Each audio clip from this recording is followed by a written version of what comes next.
저는 청년 선교사입니다. 한 8년은 대학 캠퍼스에서 학생들하고 공동체를 이루어서 복음을 전하고 함께 그렇게 지냈고요. 이후 한 10년은 지역교회에서 청년부 담당 목사로 또 그렇게 지냈습니다. 지금은 연구소에 기독교 연구소죠. 복음주의운동연구소라는 곳에서 주로 대학원생들 그리고 교수님들 그들과 함께 기독지성운동 그런 사역을 하고 있습니다. 어찌됐건 항상 20, 30대와 함께 활동하고 있기 때문에 하나님이 저한테 젊은이를 위한 선교사로 부르셨다 그렇게 믿고 저 스스로의 정체성을 그렇게 생각합니다. 오늘 이마누엘 교회에서 청년 주일을 맞이해서 저를 불러주셨습니다. 저는 장년들에게, 청년이 아닌 분들에게 청년을 설교하는 일이 제일 즐겁습니다.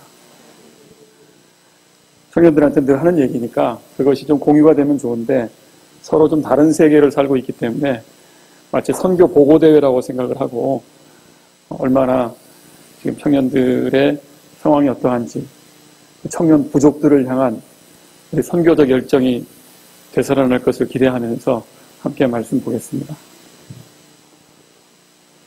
오늘 말씀은 요엘서인데요.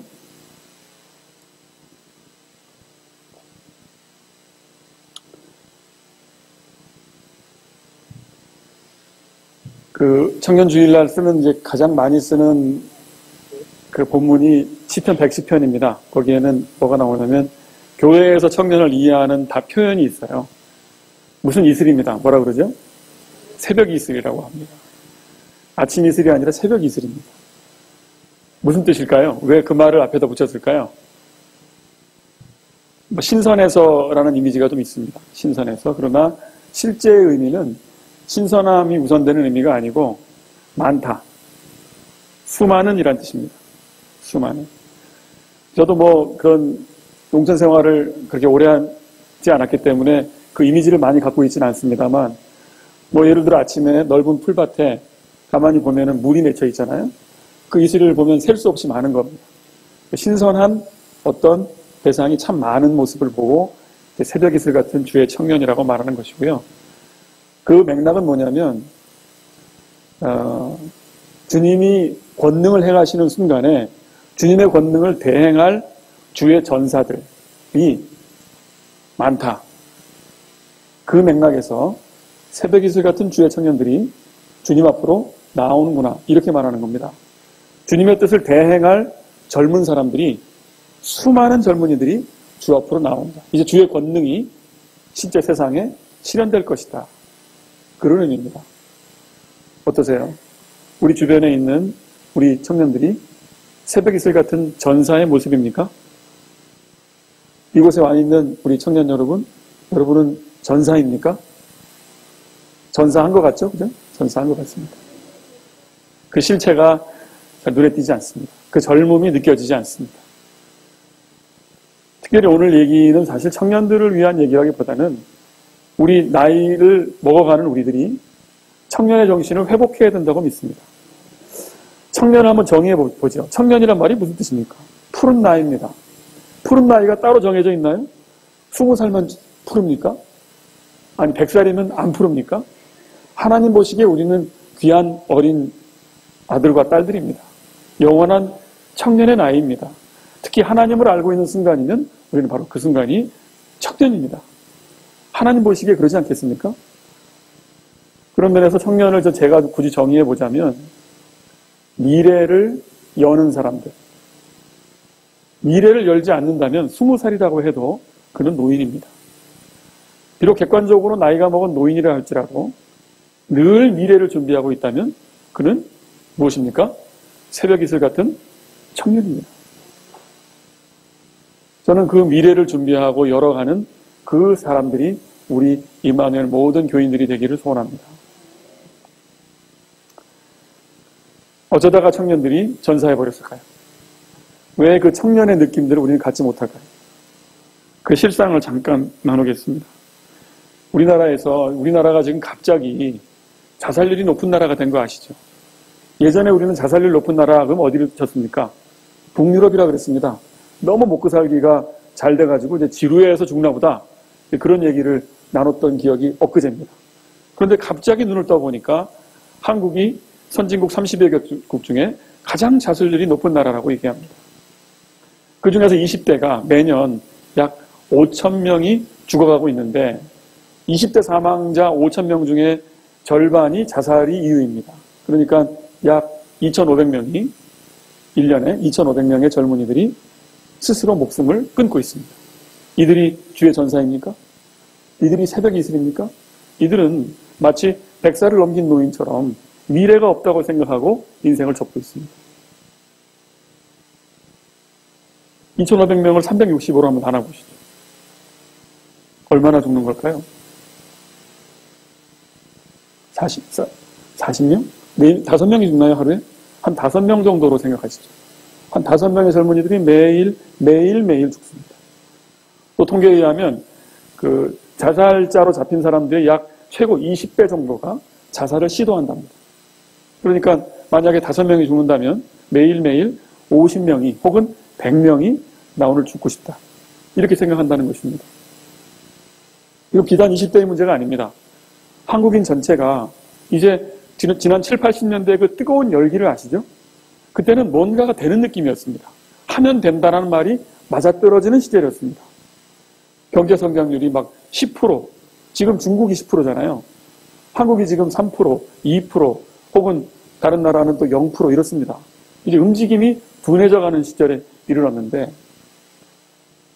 많은 사람들이 이제 그 이상의 성장 이유를 발견하지 못하고 조금 부유해졌다 할지라도 삶의 이유를 발견하지 못하고 목숨을 끊고 또 어떤 사람들은 너무 빈곤해서 목숨을 끊고 젊은이들은 희망을 못 발견해서 목숨을 끊고 있습니다. 아니 삶이라는 게 그 자체로 희망인 것인데 삶이 공포와 절망을 가져다 주기 때문에 젊은이들이 지금 그렇게 죽어나가고 있습니다. 그러는 중에 오늘 우리는 청년주의를 지키고 있습니다.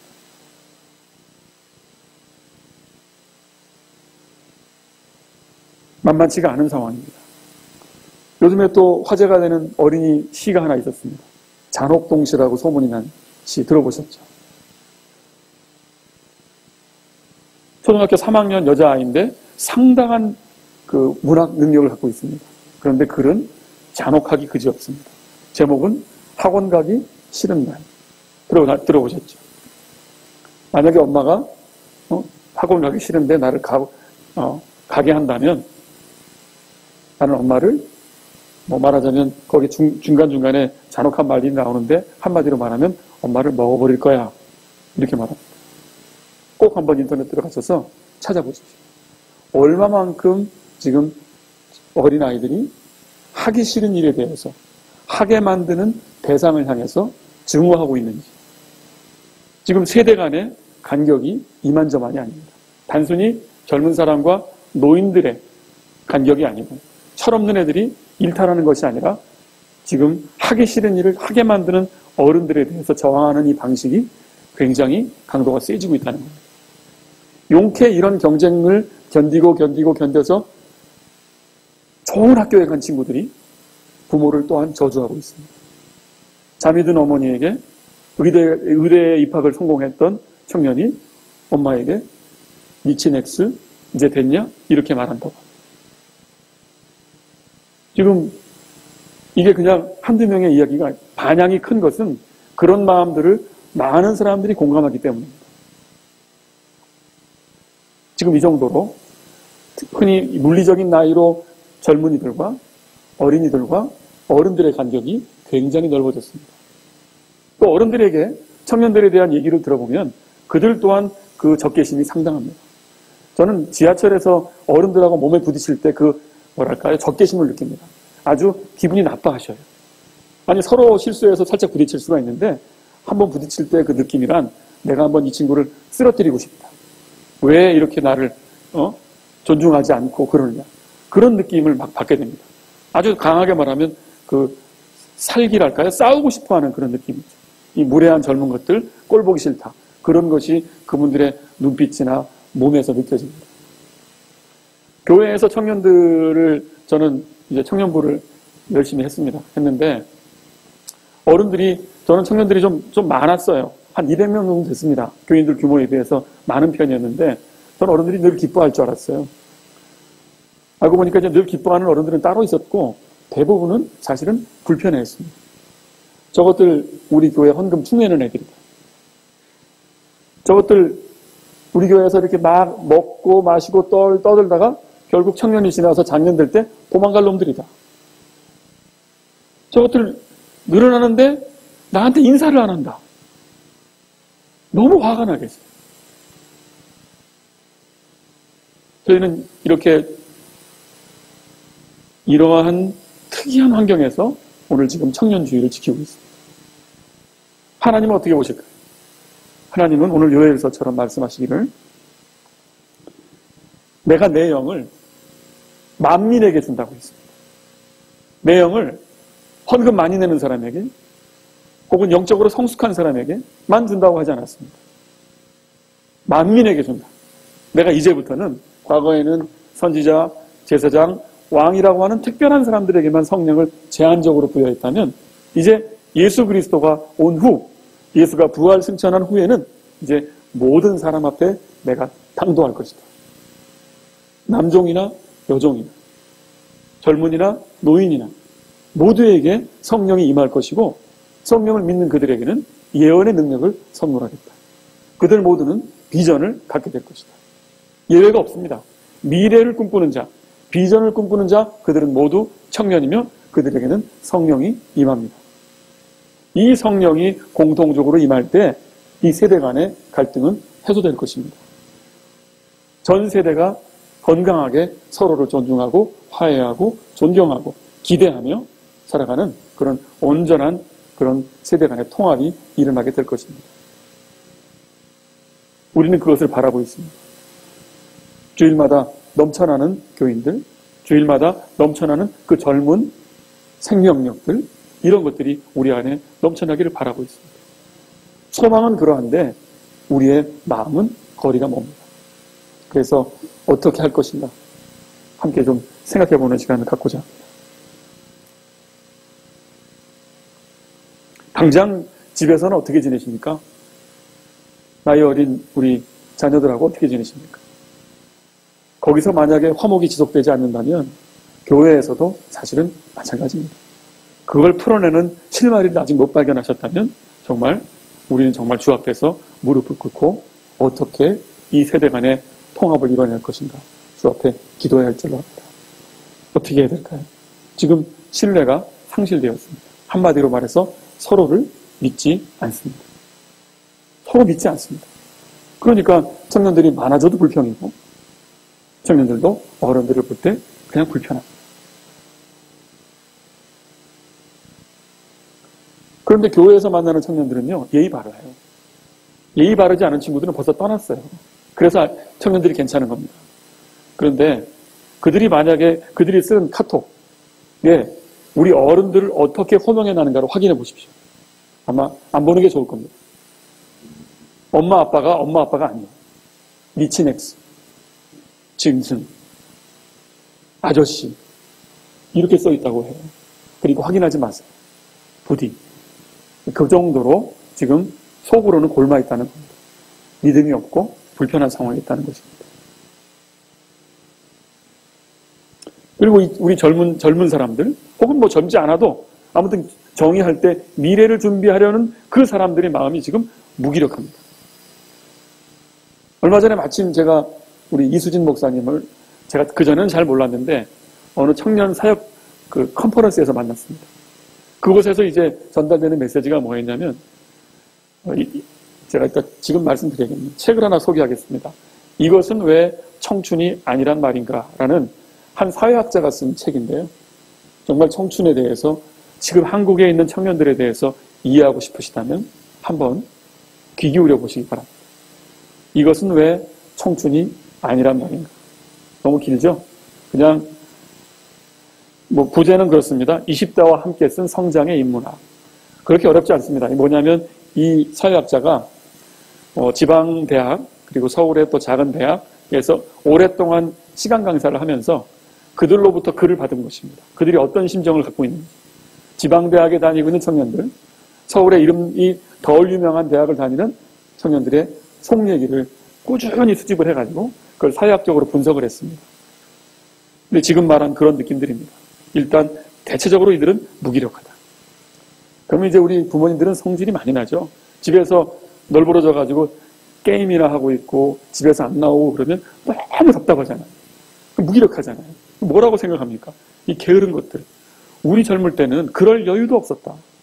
그럴 생각할 여유도 없었다. 이 말을 시작합니다. 그럼 그들이 듣습니까? 안 듣습니까? 귀등으로도 안 듣습니다. 제가 귀등으로도 안 듣는 말이 무슨 말인가 했더니 귀등이더만요. 귀로 그걸 안 집어넣는 모양이에요. 너무 신경질이 나가요.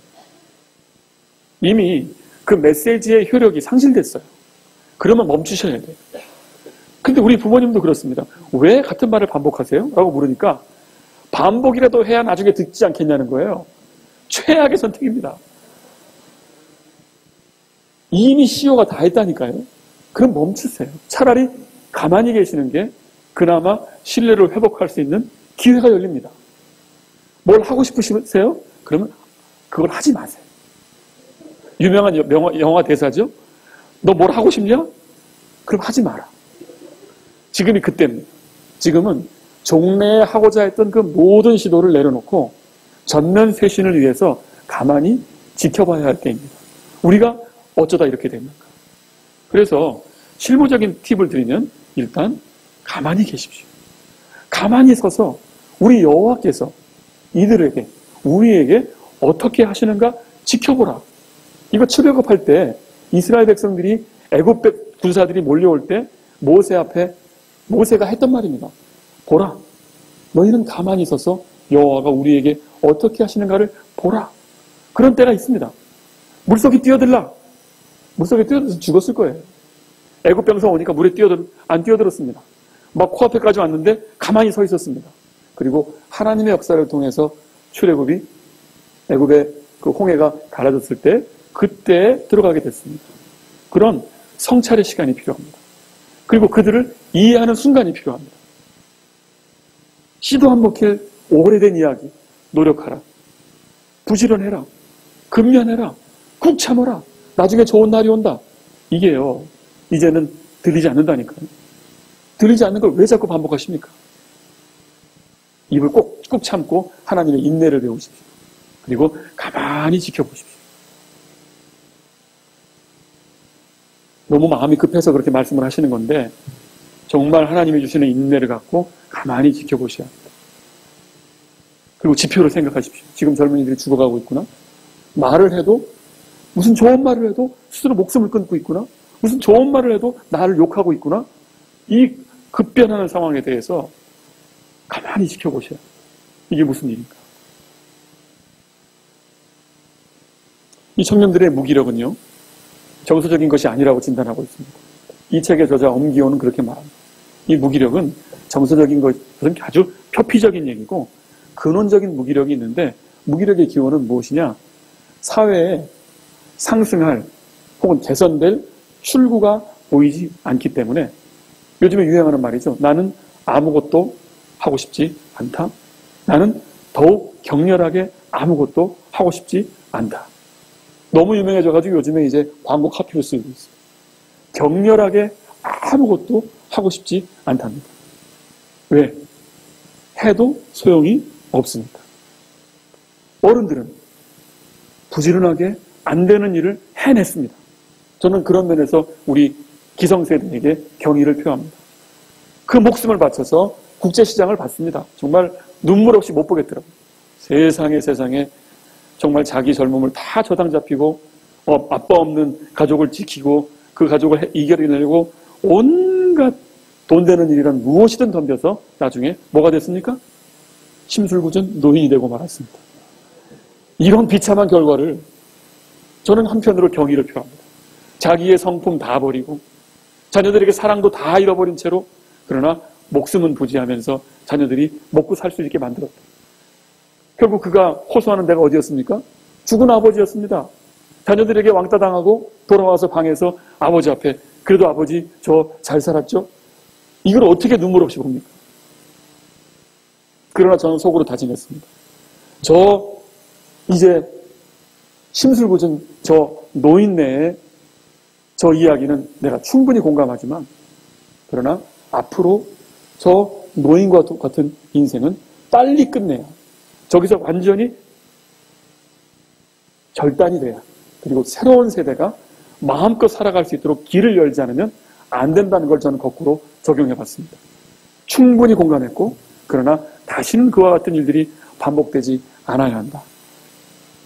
그런 면에서 우리는 이제 기성세대에 반복되던 그 낡은 도구를 내려놓고 도대체 무슨 일인가를 일단 가만히 지켜봐야 합니다.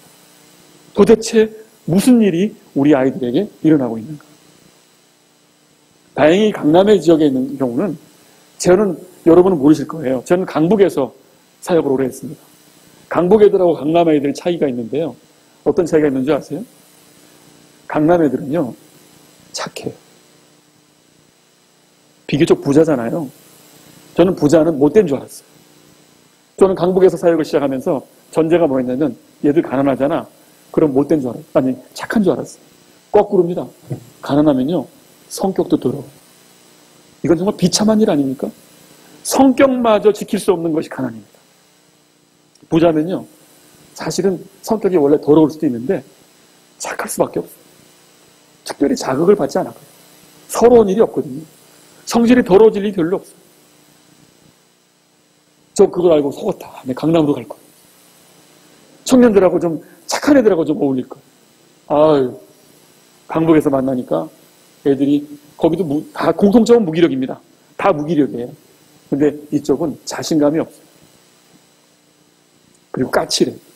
믿지 않습니다. 또 지나갈 사역자, 손을 내밀어 봐야 또 1년 이내 갈 건데, 마음을 안 엽니다. 저 그래서 10년 있었습니다. 한 10년쯤 있으니까요, 마음을 열어요. 한 3년째부터 마음을 열어요. 계속 물어요, 매년. 언제 가시냐고. 나도 모른다고. 있을 때 잘하라고. 한 해, 두 해 시간이 가면서 신뢰가 쌓이기 시작했습니다. 그 10년 정도 지나니까 이제 줄에 서느라고 바쁩니다. 줄에 서느라고. 그 사이에 다 결혼을 했기 때문에. 힌트인데요. 신뢰하고 관련되어 있습니다. 이 청년들과 함께 살려면 잃어버린 신뢰를 쌓아야 되는데, 신뢰는 시간하고 관련됩니다. 오래 걸리는 일입니다. 그런데 우리 과거에 우리가 그런 시간이 어디 있었어요? 청년이 부족해? 그러면 집회를 열어. 유명 강사를 불러. 그리고 쿵짝쿵짝을 해. 그럼 늘어났어요. 총동원주의. 이름도 무시무시한 총동원주의를 하면 사람들이 또 와요. 그런 시절이 있었어요. 이젠 감히 그 말 못하죠. 왜? 총동원이란 이름에 무색하게 안 오니까요. 이제 그렇게 안 됩니다. 그건 우리의 게으름의 문제가 아니에요. 똑같은 강사를 세워도 안 되는 때가 됐어요.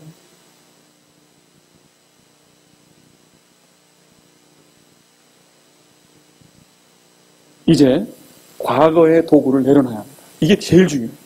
일단 하고 싶은 게 있으면 제발 하지 마십시오. 지금 저한테 자문 들어오는 사람들이 많습니다. 20년 가까이 청년 사역을 했으니까 교회마다 요즘에 하도 청년 세대가 안 보이니까 이제사 깜짝 놀라셔가지고, 이제사. 벌써 15년, 20년 전에 빨간불이 켜졌는데, 이제사 교회마다 정신이 들어갔고, 사람들을 불러서 물어보기 시작하고 있어요. 근데 그 중에 제 아는 선배 하나가 어느 교회에 유력한 어떤 평신도인데, 그분이 저한테 만나자고 하더군요. 왜 그러시냐 그랬더니, 지금 교회에서 프로젝트가 떨어졌는데, 청년부 활성화를 위해서 기금이 3천만 원이 떨어졌대요. 지금 5월이 됐는데, 돈을 하나도 못 쓰고 있대요. 그래서 이걸 어떻게 소진해야 될지 모르겠다는 거예요. 그러면서 청년부 활성화 방안을 저보고 말하라고 했어요. 제가 뭐라 그랬게요? 하고 싶은 게 있으세요? 하지 마세요. 그리고 청년들한테 이런 얘기를 했습니다. 야, 지금 어느 교회에서 청년 때문에 3천만 원을 내놓고 프로젝트를 한다 그러는데 어떻게 하면 좋겠니? 하자. 듣는 족족 뭐라 그런지 아세요? 제발 차라리 알바비로 줘라. 차라리 장학금으로 써라. 그 말을 깜짝 놀랐습니다. 뭐 하지도 말고 그 돈 좀 풀어서 우리 좀 달라는 거예요. 지금 뭔가 핀트가 안 맞는 일 속에 있지 않는가 하는 것입니다. 지금 뭔가 중대한 문제가 있다. 근데 그걸 우리가 동시에 보지 못하고 있다.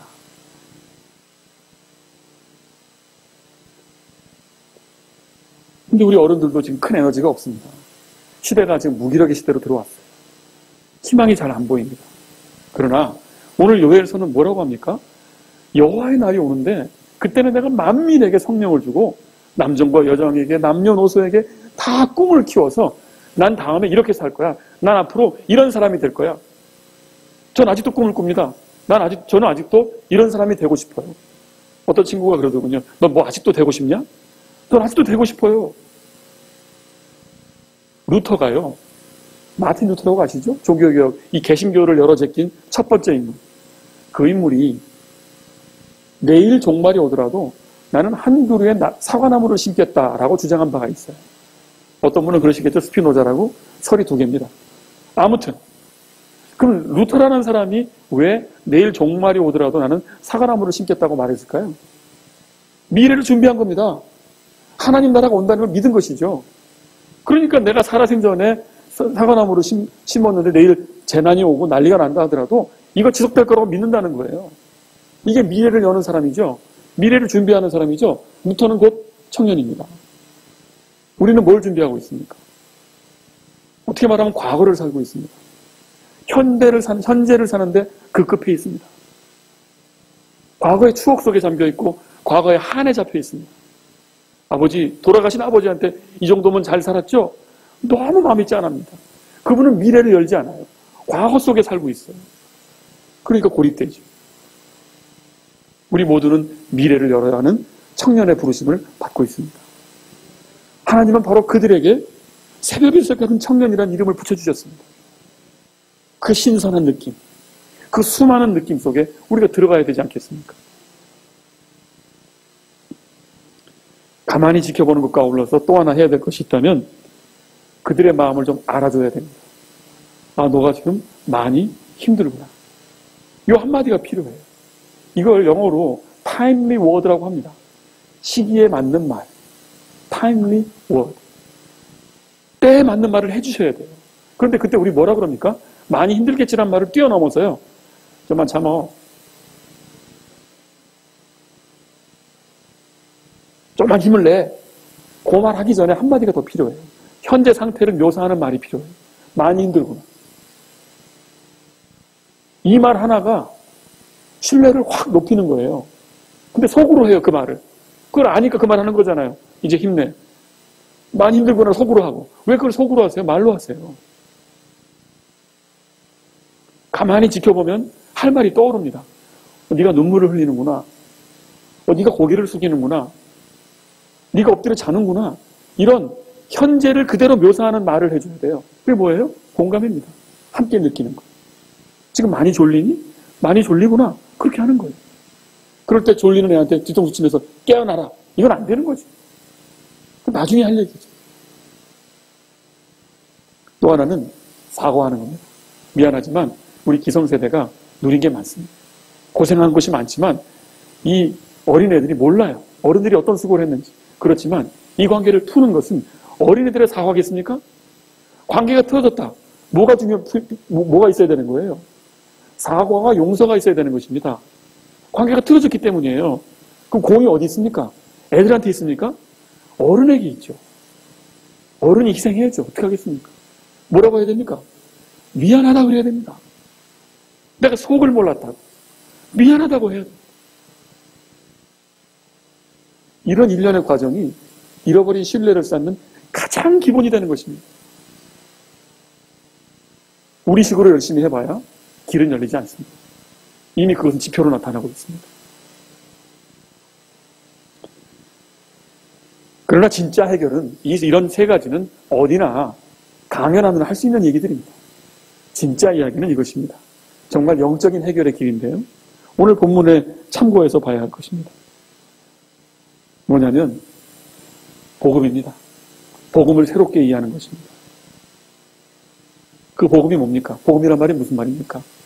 새로운 복된 소식이란 말입니다. 지금 우리에게 복된 소식은 뭡니까? 우리에게 희망이 있다는 것입니다. 아직도 늦지 않았다는 겁니다. 세상은 지금 희망이 없다고 말합니다. 희망이 없기 때문에 지금 죽기 살기로 살아남아야 한다는 게 세상의 복음입니다. 그게 우리에게 복음입니까? 현실이 암울하다는 게 복음이에요. 현실에 희망이 있다는 게 복음이죠. 우리는 무슨 근거로 희망이 있다고 말합니까? 우리가 희망주의자입니까? 아닙니다. 행복주의자입니까? 아닙니다. 행복과 희망에 뭐가 있다고 믿습니까? 근거가 있다고 믿습니다. 근거가 뭡니까? 바로 예수 그리스도의 십자가의 달리심입니다. 하나님이 세상의 짐을 지고 돌아가셨다는 사실이 지금 이 세상을 하나님이 내버려 두지 않다고 하는 증거입니다. 그분의 부활이 예수님의 죽음으로 세상이 끝나지 않는다고 하는 새로운 희망을 보여주고 있습니다. 그분의 승천이 전 세계를 지금 성령에 의해서 지배하고 있거나 하는 그런 사실을 말해주고 있습니다. 그래서 예수님의 탄생과 그분의 말씀과 그분의 죽음과 그분의 부활과 그분의 승천과 그리고 성령의 임재가 이 땅에서의 삶을 좌절할 수 없도록 구조적으로 만들어 놓고 있습니다. 이 사실을 전달하는 것이 바로 복음 전도입니다. 출구가 없다는 사람들에게 출구가 있어 라고 말하는 게 복음 증거입니다. 그게 바로 복음이에요. 이 복음에 대한 새로운 적용이, 새로운 이해가 절대적으로 필요합니다. 두 번째는 오늘 본문이 말하는 것인데 바로 성령입니다. 성령을 받아내는 것입니다. 말세의 때에 내가 만민들에게 성령을 주겠다. 성령이 임한 사람은 미래를 보게 될 것이다. 이 미래라는 것은 내일 뭘 할까? 내일 내가 어디로 가야 될까를 말하는 것이 아닙니다. 하나님의 마음을 품는다는 것입니다. 하나님의 마음을 품고 세상을 아파하고 하나님 마음을 품고 세상에 분노하고 하나님 마음을 갖고 세상에 희망이 있다는 것을 증거하는 것입니다.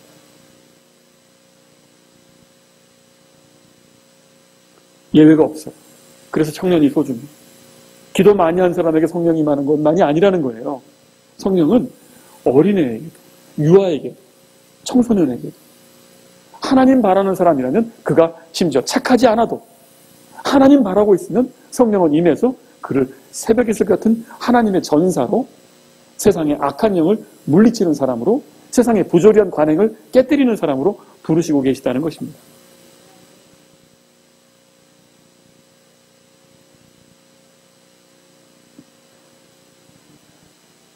세 번째는 마지막 구절입니다. 누구든지 여호와의 이름을 부르는 자는 32절입니다. 2장 32절 보면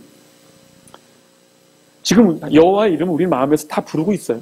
정말 진리가 있느냐, 희망이 있느냐, 행복이 있느냐, 나에게 미래가 있느냐 다 부르고 있어요.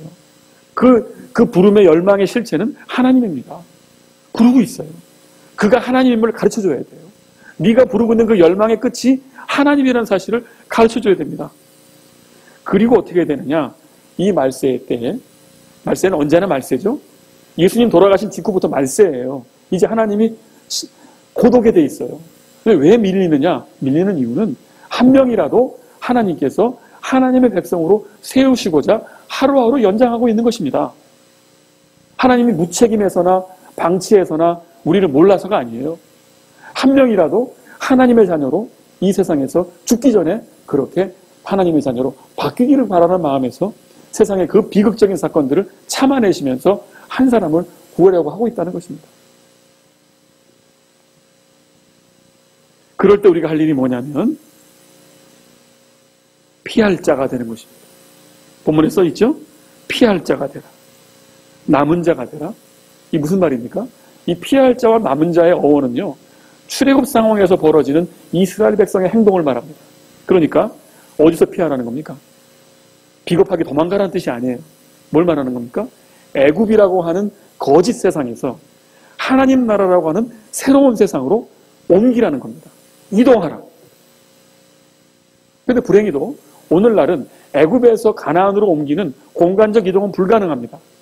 왜? 온 세상이 애굽이거든요. 지금 다 애굽이에요. 이집트, 괜히 이집트가 욕을 먹는데 지금 서울이 이집트예요. 애굽입니다.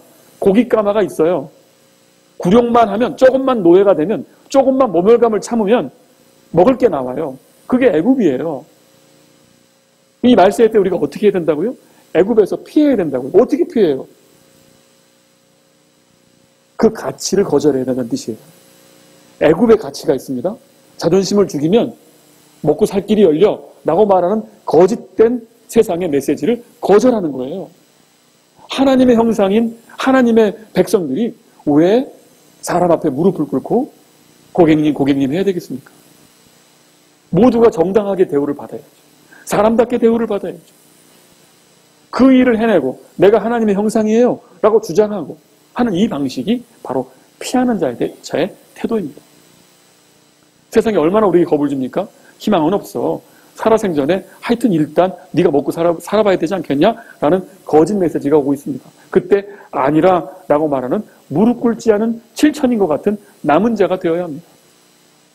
피하는 자, 남은 자는 바로 출애굽 백성을 말하는 것이며 신약으로 말하면 예수를 믿는 사람을 말하는 것이며 오늘날로 바꿔 말하면 하나님 나라의 백성을 말하는 것이며 그들은 미래를 여는 새벽의 수 같은 청년을 말하는 것입니다.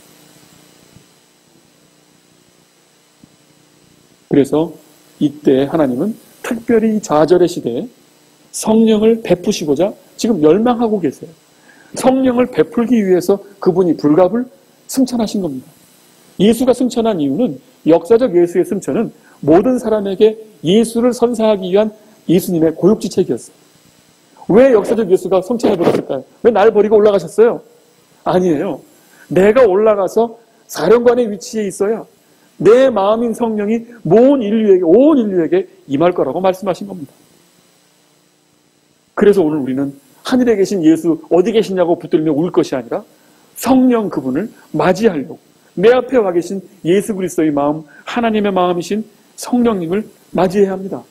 지금 말세이기 때문에 성령님을 왕성하게 활동하고 계세요. 그래서 지금 말세이기 때문에 시간이 별로 없어요. 사실은 매일 시간이 없죠. 하나님의 한 명도 더 구하려고 오늘 또 사람들의 비난 속에서 하루를 연장하시는 겁니다. 또 욕을 먹겠죠? 어디 계시냐고. 하나님 어디 계시냐는 그 수많은 욕을 먹으면서 또 하루를 연장하십니다. 그런 지가 2000년입니다, 지금. 하나님의 속은 문드러졌겠죠? 하나님은 얼마나 그 울음이 말랐겠죠? 그 마음을 생각하십시오. 그리고 우리는 적극적으로 그 마음이 우리 앞에 와 있습니다. 그 눈물의 영이 우리 앞에 와 있습니다. 그 권능의 영이 우리 앞에 와 있습니다. 우리가 그분을 맞이해야 합니다. 시급히 결단하셔야 돼요. 그리고 종례의 방법을 다 내려놓아야 합니다. 그리고 청년들을 향해서 가만히 지켜보십시오. 공감하십시오.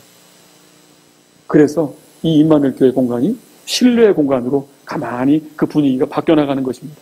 그러면 물이 낮은 곳으로 흐르죠. 상선약수라고 합니다. 필연적으로 오게 돼 있습니다. 그건 과학적 법칙입니다. 이 안에 사람을 향한 신뢰가 있다. 청년 세대를 향한 기대가 있다. 과거에 지금 답습했던 과거를 내가 더 이상 너희들에게 쓰지 않겠다. 너희들 마음껏 있으라. 1년이 지나고 2년이 지나고 3년이 지나도 좋다. 내 살아생전에 그 청년의 부흥은 못 볼지라도 나는 너희를 무한히 신뢰한다. 이 정도 해주셔야 됩니다. 그 정도 큰 마음이 있어야 청년들이 1명, 2명 조용히 찾아옵니다. 그렇게 되는 것입니다. 하도 80년대에 문만 열면 어른들이 들어왔기 때문에 그렇게 지금 성장 전략을 짜면 안 됩니다. 지금은 성장의 척도를 바꿔야 합니다. 어떤 게 성장이냐? 신뢰도가 높아지는 게 성장입니다. 지금은 그런 가뭄의 때입니다. 대가뭄의 시대가 왔습니다. 우리가 뭘 한다고 사람들이 금방 반응하는 때가 아닙니다. 오히려 견고히 우리 마음의 복음을 지키고 성령에 수용하고 이 말세의 때에 그 결심에 서서 사람들을 이해하고 신뢰하고 그 길로 나아갈 것입니다. 말씀했습니다. 아직요, 이 요엘의 말씀은 우리에게 기회가 있다고 말씀하고 있습니다. 여호와의 영을 받아냅시다. 성령님이 우리 앞에 있습니다. 주의 이름을 부르는 자, 애굽의 정신을 거절하는 자에게 성령은 그 즉시로 임합니다. 그 권능을 사모하신다면 그분을 사모하시고 마음을 여십시오. 신뢰가 쌓이면 사람들은 이제 진리를 자유롭게 찾게 될 것입니다. 진리의 공간을 만들어내야 합니다. 그러면 정말 새벽의 수 같은 그 신선하고 셀 수 없는 수많은 청년 정신들이 우리 안에 깃들게 되고 거기에 실제로 젊은이들이 와서 우리의 미래를 열어낼 것입니다. 함께 기도하겠습니다.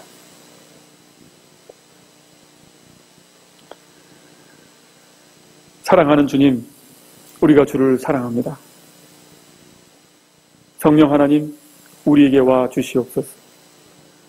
하나님의 나라가 임박했을 때 주님은 우리에게 즐거이 성령을 허락하셨습니다. 가진 자, 가지지 못한 자, 남자와 여자, 약자와 강자, 청년과 노인, 모든 이들에게 구별 없이 오셔서 그 마음의 중심이 되어 주시옵소서. 우리 임마누엘 교회 성도들의 마음 중심에 와주시고, 임마누엘 교회 청년들에게 와주시고, 이 지역사회에서 근처에서 교회로 들어오지 못하는 수많은 청년들에게 함께하여 주시옵소서. 주님의 나라를 준비합니다. 주님 오시옵소서. 여호와의 영이 충만한 이 교회, 이 사회 되도록 인도하여 주시옵소서. 예수 그리스도 이름으로 기도합니다.